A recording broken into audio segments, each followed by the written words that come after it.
I'm gonna get a few things figured out. I'm gonna tell you guys my plan, and we're gonna start ripping the fuel lines out of this thing today.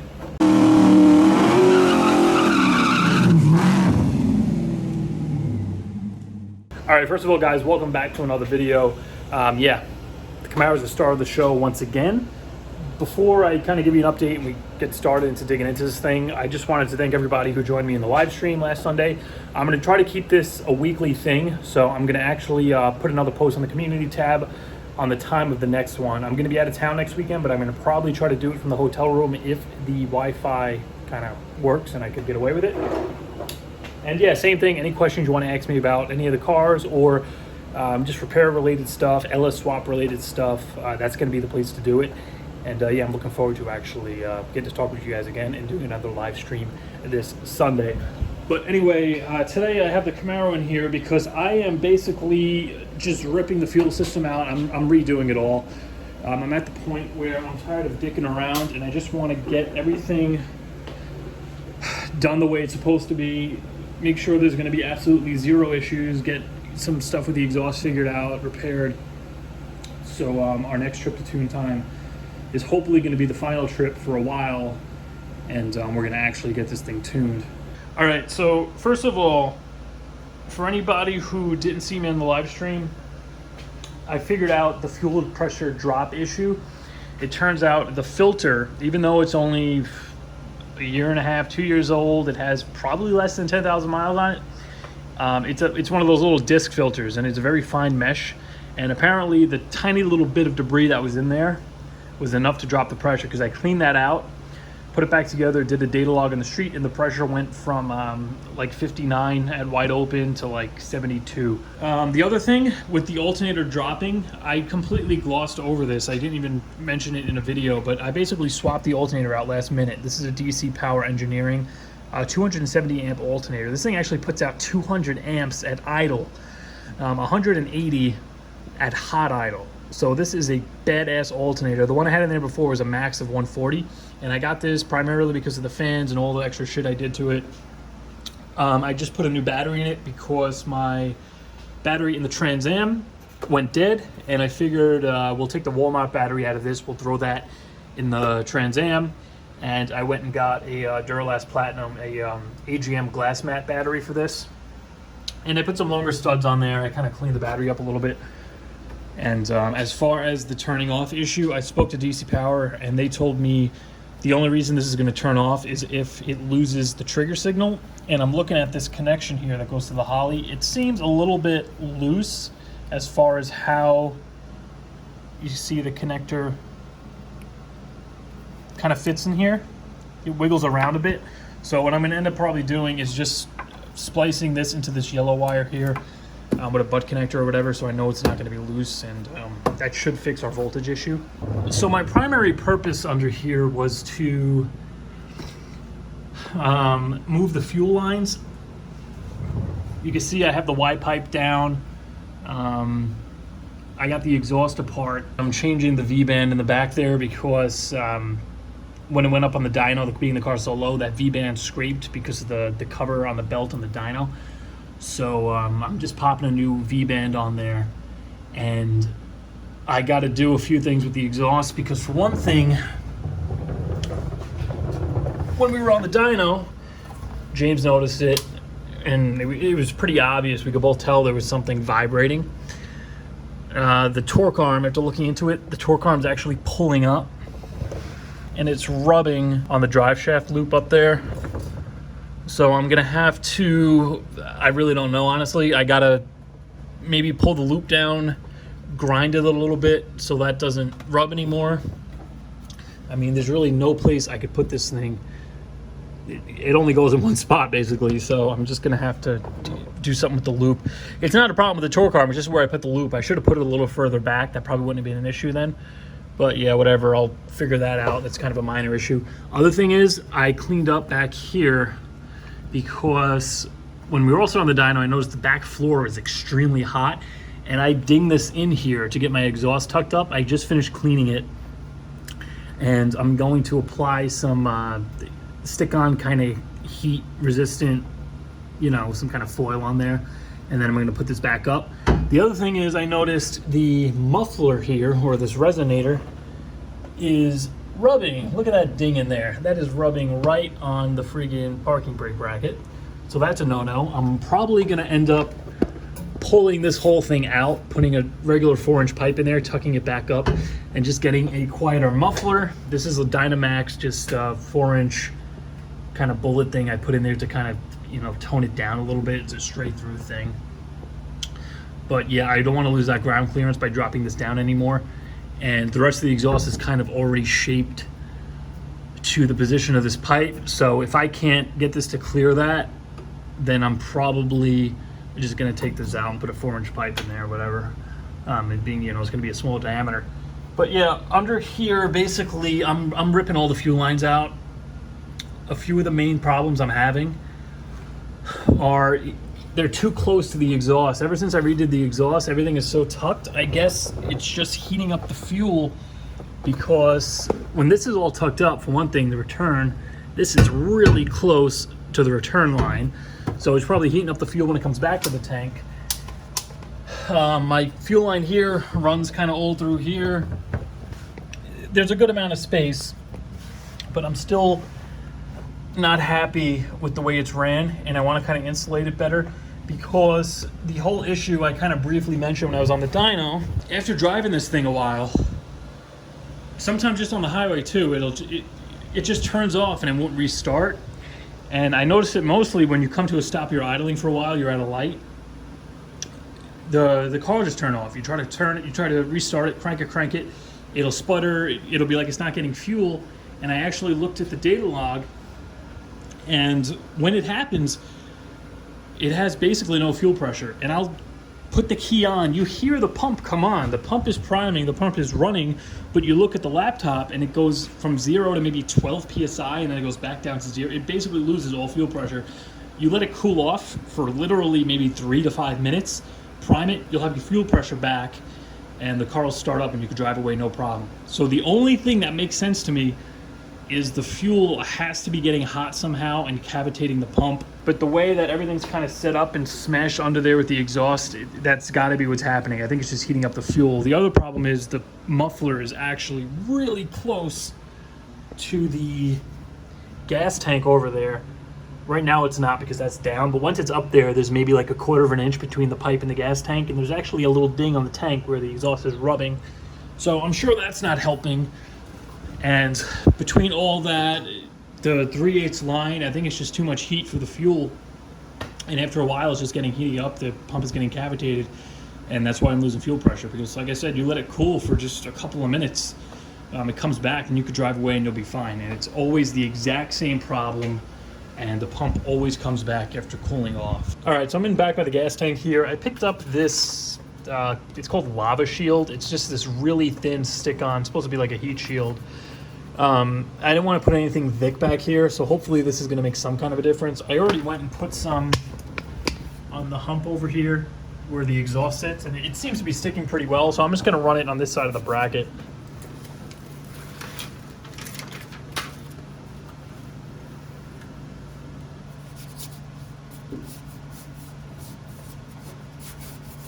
Hopefully that does something. I mean, at least once this is up here, you can see, you know, I'll have some kind of a shield. I have enough of this stuff, so I think I'm going to put another layer on it. All right, so with what I had left, I just went and put some in the middle too. I don't know if this is going to actually do anything, but hopefully it helps. I have it doubled up in the middle. I didn't put any here because there's enough space where it's nowhere near the tank. And then I put like double or triple on this side. All right, so this is what I'm using for the fuel line. I got this Dash 8 PTFE. It's basically, it's like plastic braided. It's not rubber like everything else I have in there. I just put one end on it, and basically this is gonna come up by the booster. I'm gonna drop it down to a 6 because the fuel rail is a 3/8 anyway. It doesn't really have to get ran, you know, Dash 8 directly to the rail. Plus I have to put my little T in here so I could tee it off to the regulator and all that stuff. The return line for the regulator is all Dash 6 anyway. But I got this, and I'm going to throw some of this foil cover on here to insulate it against the header.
pretty much done for this video. I gotta order some more stuff, but this is basically where I'm at. I ended up changing my mind and I put the feed on the passenger side. Just with the steering and everything over there, there was no good place to route it away from the exhaust and under the steering column. So just looking on the passenger side here, there's a nice spot right between the head and the transmission. I was able to get that line right up through there. I wrapped it in the insulation all the way up to the top here just to make sure the heater hoses aren't gonna mess with anything. And then unfortunately, I didn't have a fitting to step this down. I just made this little, braided piece here to go from the male end to the female end on the 90, but I'm actually gonna end up ordering probably a female ended dash 6 to a 90. So essentially this is just gonna screw into the adapter and I could get rid of this chunk because I need to order more of the insulation anyway. But I basically just temporarily zip tied this. I got a different T-fitting here. It has a 1/8 pipe thread on here, so I was able to put my fuel pressure gauge back on there. I got the Holley one going to the computer where this used to be, and I just zip tied this for now just because I wanted to close the hood and make sure it was going to clear, because on this side of the lid there's no cutout and it actually clears with a good amount of space. Only thing left to really do up here, aside from swapping this out for a fitting I'm going to order, I'm going to run the return. This just loops. This is the same hose I had on here. This loops under to that port there, and then this is just going to get cut and I'm going to connect it right there. So basically the fuel's coming into our Dash 8 PTFE. It's going to get stepped down to a 3/8 obviously, because that's what the whole rail is, and from there it's going to go into the T, straight into the rail. Our regulator here is teed into that main feed, so basically whatever pressure this is set at, it's going to bleed any excess off from here, and that's going to go back to the tank through here. I'm kind of on the fence. I might leave this like this. I'm going to pin it down to make it look nice, or I can flip it to the back here, and I'm going to maybe just run it along the back and underneath here. I don't know. I haven't decided yet. And underneath, it actually looks pretty damn good as far as kind of staying away from the heat. So if you could see, that's the Dash 8 feed coming down from behind the head, and there's plenty of room where it's nowhere near the exhaust. Right now I have it just zip tied to the transmission. I might leave it here, or I'm going to secure it to the trans tunnel on this side. I haven't really decided. I have a scatter shield, so I'm not concerned with any potential clutch explosions causing an issue. But yeah, that comes down. You can see there is a shitload of space away from the exhaust. I have it coming up and over. This whole thing is just heat insulated. The only spot where it gets a little bit questionable is right here by the yoke.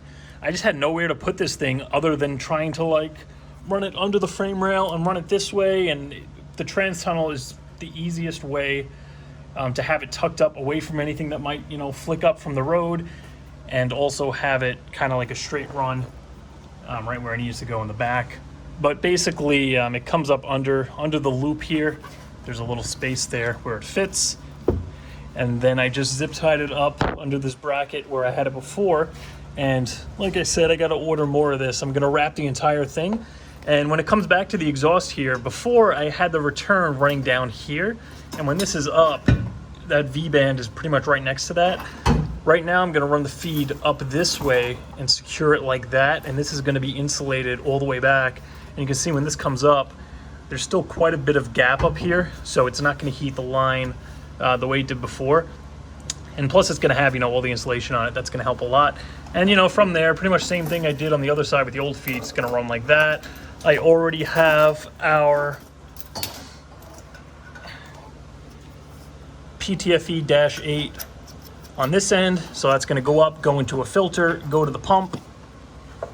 And the return, I'm using the old feed as the return, because like I said, the other one, it got a little dented over here by the header, I guess, when I dropped the engine in. And this one is kind of routed better where it's not directly on the muffler. Plus I removed half of the drive shaft loop. Remember I said the torque arm, wow, you can really see where the torque arm was rubbing on that. I pulled that out altogether. This is going to allow me to move these lines up away from the Y pipe. I'm going to probably get some more insulation just to wrap on this side as well, just so it doesn't get heated by the Y pipe. And this is going to be up a lot higher now without that bracket, because that used to be down here with the brake line. So that's not going to be anywhere near the exhaust. And for the drive shaft problem, because obviously the loop, the way I had it mounted, it was rubbing on this, on the torque arm. I am going to drill right here and then put some nuts on the other side, basically the same way as it's mounted here. But instead of having this support bracket on that side, I just put nuts and bolts to clamp those two together. And I'm going to, boom, do that. Put 2 bolts right through there into that, and then we'll have our loop. This part's not going to be in the way. And for the last final little kind of sketchy part where it's exposed here, if there's potentially a problem with the yoke or something breaks, I do have the loop, but this is still exposed. I'm going to probably fab something out of the old torque arm mount, because I still have that bracket, maybe a piece of steel, like a guard, and that's going to be just kind of coming out here and just go across here, you know, just a little extra protection to make sure this doesn't ever, you know, contact the yoke in case something were to break. But other than that, everything at the front of the car is pretty much done as far as the fuel system goes. I just got to wait on those, that extra fitting and make that last braided line for the return, and that's pretty much it. All right, so before we end this one, I just want to go over a couple of quick things on the format. First of all, this Sunday, I'm going to be doing another live stream. I'm going to try to get into the habit of doing them weekly around 8 p.m. If for some reason we don't have as many questions or it kind of slows down, I'm going to go to every other week, but I am going to get into a habit of doing a consistent live stream. So any of you guys who have questions regarding this car, technical stuff, LS swap stuff, Tahoe stuff, just automotive questions in general, that's the place to do it. Sunday nights on the live stream, because I just haven't had time to go through Instagram, go through emails and everything. So if you want to ask me anything, just join me on that live stream. You could type it right in. We're going to have the super chat. If for some reason we get super, you know, flow or a lot of questions, and I'm kind of having a problem keeping up with them, you do have the super chat option, and it'll basically pin your question at the top, and I'll be able to get to it immediately. But yeah, last week we were pretty good. We had quite a few amount of people in there, but I did get to, I think, everybody's question, which was nice. And we're going to be doing that same thing this Sunday around 8 p.m. I'm going to put a post on the community tab just to remind you, and yeah, I hope to see you guys there. Other thing is, format-wise, we're going to go back to kind of one video a week. I'm kind of tired of just throwing out point and shoot kind of videos. I want to get back to the content that we started in the beginning of the channel, where it was, you know, still technical detail stuff, but you know, we drove the car around. It wasn't just sitting in the garage the whole time. I kind of talked to you guys while we were driving. I want to get to more of that stuff again. I want to get more into the Trans Am stuff with the voiceover format. So basically this Monday coming up, you're going to be getting a Tahoe video. The following Monday, there's going to be a Trans Am video. And then the following Monday after that, we're going to go back to a Tahoe video. And it's basically going to rotate like that. There might be a Camaro video thrown in there somewhere, but I have a feeling, being this stuff is kind of point and shoot and quick to edit, I'm probably going to give you guys Camaro videos sometime during the week.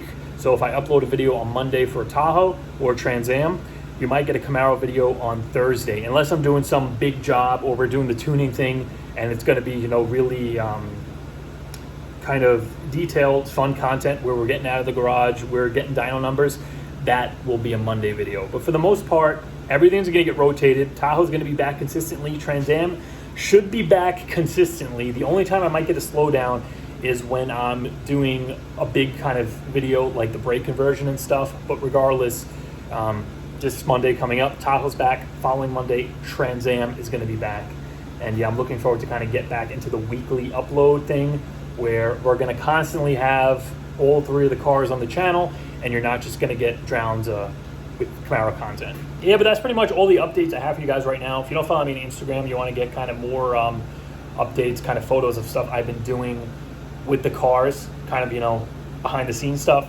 Link is going to be right down in the description. If you want to send me anything, I'm going to put my P.O. box address down there as well, because I got a few questions asking what that was. But for now, that's going to do it for this one, guys. I'll see you on Sunday.